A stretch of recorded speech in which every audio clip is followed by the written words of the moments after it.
Big ബോസിൽ ഓണാഘോഷം. അത്തപ്പൂക്കളം ഇടാൻ പൂക്കളം ബിഗ് ബോസ് കൊണ്ട് കൊടുക്കുന്നു. അനുമോളും അനീഷും മറ്റും ചേർന്ന് പൂക്കളെല്ലാം കൂടെ കൊണ്ടുവരുന്നു. 5-6 ഡിഫറെന്റ് കളേഴ്സ് ഉണ്ട്. അപ്പൊ ഇവരെല്ലാരും കൂടെ ചേർന്ന് ആ ഗാർഡൻ ഏരിയ വന്നിട്ട് പാത്രങ്ങളൊക്കെ വെച്ച് ഒരു അത്തപ്പൂക്കളം ഇടുന്ന ഒരു സീനാണ് രാവിലത്തെ മനോഹരമായ ഒരു സീന്. പിന്നെ മറ്റു കാര്യങ്ങൾ എന്ന് പറഞ്ഞാല് അടുക്കളയ്ക്കകത്ത് പോയിട്ട് ലക്ഷ്മി പുതിയ ഈ വൈൽഡ് കാർഡ് എൻട്രീസ് ഒക്കെ ഒന്ന് ചൊറിഞ്ഞു തുടങ്ങി. കിച്ചൺ കാര്യങ്ങളിലൊക്കെ ഇടപെട്ട് തുടങ്ങി. എന്താണ് ബ്രേക്ക്ഫാസ്റ്റ്? ഇപ്പൊ അപ്പാനി പറഞ്ഞ് ഉണ്ടാക്കുന്നേ ഉള്ളൂ. അവിടെ 10-11 മണിക്കൊക്കെയാണല്ലോ ബ്രേക്ക്ഫാസ്റ്റ്.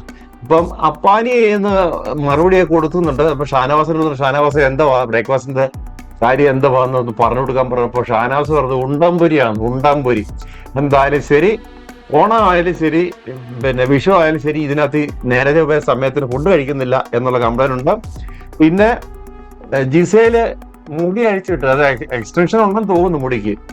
എന്തായാലും ശരി, കിച്ചണിനകത്ത് ഞാൻ ആദ്യം പറഞ്ഞൊരു കാര്യമാണ്, കിച്ചണിൽ നിൽക്കുന്ന ഒരു മസ്റ്റായിട്ട് ക്യാപ്പ്, ഈ ഇതായിട്ടുള്ള ക്യാപ്പ് വെക്കണം. ഈ മുടി സംസാരിച്ചതിനകത്ത് എല്ലാ ആഹാരത്തിലും തുപ്പല് വീഴും എന്നുള്ളത് നമുക്ക് എല്ലാവർക്കും അറിയാം. തുപ്പല് വീണ ഭക്ഷണമാണ് ബിഗ് ബോസിൽ ഇപ്പൊ കൊടുക്കുന്നത്.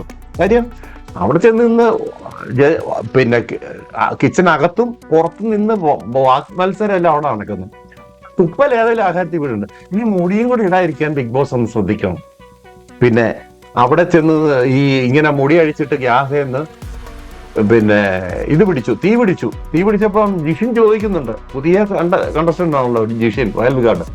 ജിഷിൻ ചോദിക്കുന്നുണ്ട്, ഇന്ന് മുടി കരിഞ്ഞ മണോ എന്നൊക്കെ പറയുന്നുണ്ട്. എന്തായാലും ശരി, പിന്നെ അവിടെ നിന്നോട്ട് തന്നെ റന ഫാത്തിമ അത് കെടുത്തുന്നുണ്ട്. പിന്നെ അപ്പം അങ്ങനെ ഒരു ചെറിയ ഇൻസിഡന്റ് ആണ്. പക്ഷെ എന്നാൽ പോലും ഇത് ചെറിയ ഇൻസിഡന്റ് എന്ന് പറഞ്ഞാൽ ഇവരുടെ നെഗ്ലിജൻസ് ഇതിനകത്ത് ഒത്തിരി വ്യക്തമാണ്. ബിഗ് ബോസ് കെയർ ചെയ്യാത്ത ഒരു കാര്യം ബിഗ് ബോസിന്റെ അടുത്ത് ശ്രദ്ധയിൽപ്പെടുത്തണം. ഇത് എല്ലാരും കൂടെ അവിടെ അവിടെ അത്രയും പൊസിഷനില് കിച്ചൺ ടേബിളിനടുത്ത് നിന്ന് അധിക സംസാരവും വഴക്കിനും അവിടെ വേദിയാകരുത്. രണ്ടാമത് ക്യാപ്പ് ധരിക്കുക. അത് രണ്ടും മസ്റ്റ്, ഒരു ഹെൽത്ത് സംബന്ധിച്ചുള്ള ഒരു കാര്യമാണ്. പിന്നെ അതിനകത്തില് ഈ ഇങ്ങനെയൊക്കെ ഉള്ള ചെറിയ സംഭവങ്ങളൊക്കെയാണ് നടക്കുന്നത്. പിന്നെ മസ്താനി കയറി രേണുസുതിയെ ഇന്നലെ അങ്ങ് കോടയാണ്. മസ്താനി ഇവരൊക്കെ വൈൽഡ് കാർഡ് ഇതിനകത്തിലേക്ക് വരുമ്പോ കണ്ടന്റ് ഉണ്ടാക്കാൻ പണിപ്പെടുക. അവരെന്ന് പറഞ്ഞാൽ ആരെങ്കിലും ഒന്ന് കിട്ടണ്ടേ. പാവം രേണുസുതി അവിടെ ഒരു കഥയില്ല, 72 ക്യാമറയിലും പെടാതെ നിൽക്കുക. പക്ഷെ വൈൽഡ് കാർഡ് എൻട്രി ഇങ്ങോട്ട് വരുമ്പോഴത്തേക്ക് ആരുടെയെങ്കിലൊക്കെ മെക്കിട്ട് കയറുക. പാവം ആയിട്ടുള്ള പിള്ളേർ ഇതിനകത്ത് ഉണ്ട്, വലിയ സംസാരമില്ലാത്ത. കളിയൊന്നും രേണുസുതിന്റെ ഇല്ലേലും രേണുസുതിക്ക് ഇന്നലെ ഒരു കോണ്ടന്റ് കിട്ടി. ഇവർ എന്നിട്ട് വിധവാ കാർഡ് എന്ന് പറഞ്ഞ മുടിഞ്ഞ അടി. എന്തായാലും ശരി, ഇങ്ങനെയുള്ള ഈ വൈൽഡ് കാർഡ് കയറിയിട്ട് വലിയ ടാസ്കുകളൊന്നും വന്നില്ല. ടാസ്ക് വരുമ്പോഴേ ഇവരുടെ എന്താണ് നമുക്കൊരു എബിലിറ്റി എന്ന് പറയാൻ പറ്റത്തുള്ളൂ. ഇങ്ങനെയുള്ള ചെറിയ ചെറിയ സംഭവങ്ങളാണ് ഇന്ന് ബിഗ് ബോസിലുള്ളത്. ഓണാഘോഷം തകൃതിയായി നടക്കുന്നു. സൗഹാർദ്ദപരമായി